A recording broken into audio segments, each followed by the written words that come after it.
Good morning, John Augustine back again. To live life to the full. Haven't we heard that going through life? Live today and die tomorrow, and all this kind of stuff. But funny enough, you won't hear it when you go to Holy Mass. You won't hear it when you go to Holy Confession. You won't hear it when you read the Bible. So where do you hear it? You hear it from those that have gone astray and think that you can do this, that, and the other to live life to the full. The only way you live life to the full is to love Jesus.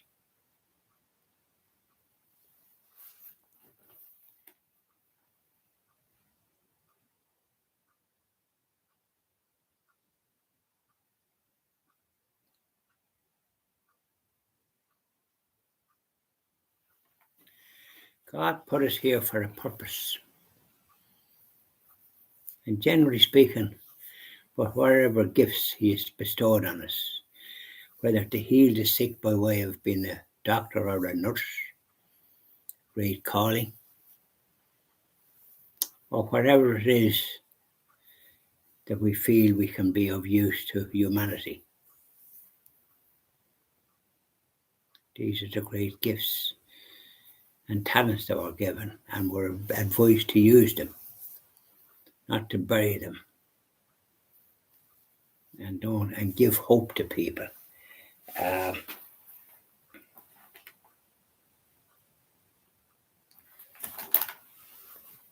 God put us here for the purpose, and if we're blessed with the Catholic faith and practice it and read good books and read the Bible,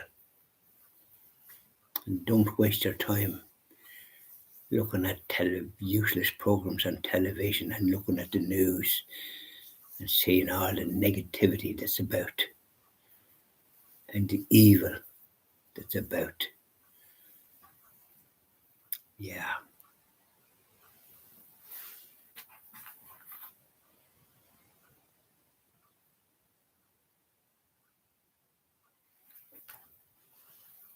Were you ever in a crowd and lonely? Because no matter where you are or what you're at, you are on your own within. Your thoughts, what you do, your prayer life, a lot of things that you do is within your heart and soul.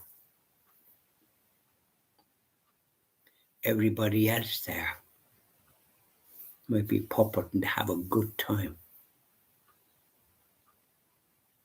A good time. And that generally sounds like a form of debauchery. Drinking too much or doing something else too much. Yeah. So put your trust in God. Practice your Catholic faith if you're blessed with it. And if you're not, go and be a Catholic.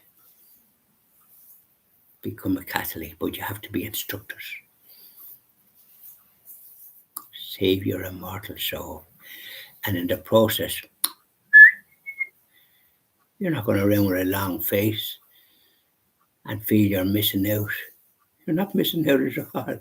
You found the path, the narrow path that leads to heaven. Don't be deflected, because the evil one will tempt you. He knows your weaknesses. We all have weaknesses.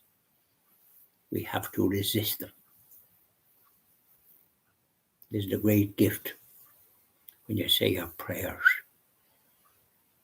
your morning prayers, when you say the Holy Rosary, for those that have gone before, for salvation of souls. When you do the Chaplet of Mercy that Jesus gave to Saint Faustina, that Pope John Paul made more widely known, to his great credit. Saint John Paul, a marvellous Pope, best we ever had, in my opinion. Pope Pius X was another great pope.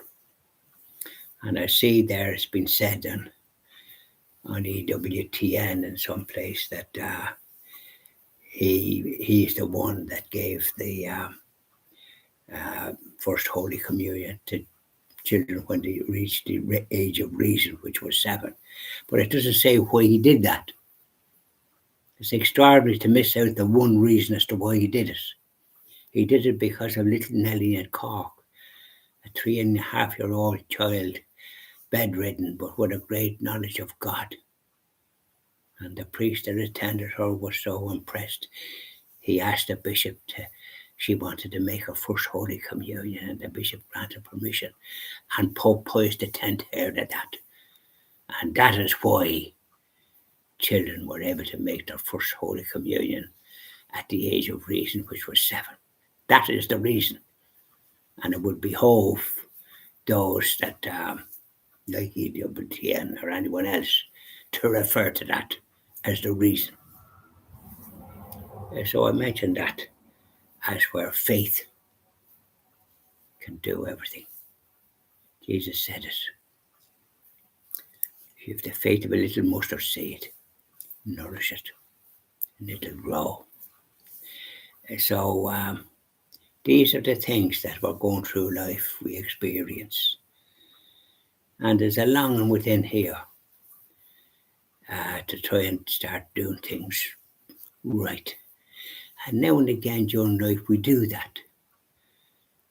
But then whatever it is that occurs, you're dragged away from it.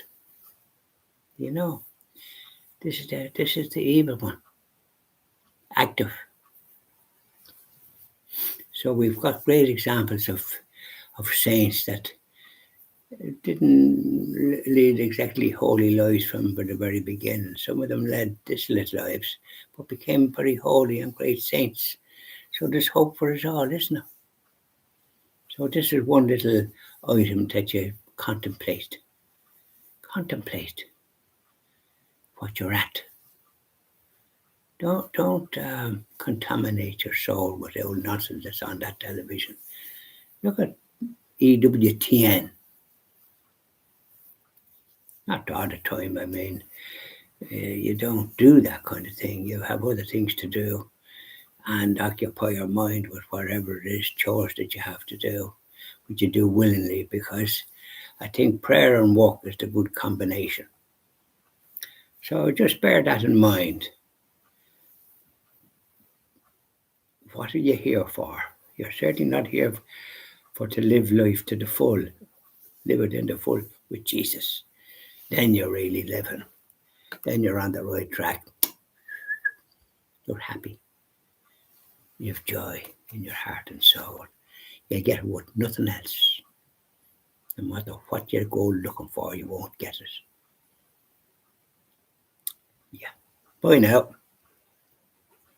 I'll finish off now with some items from 2004, the year 2004. Bye now.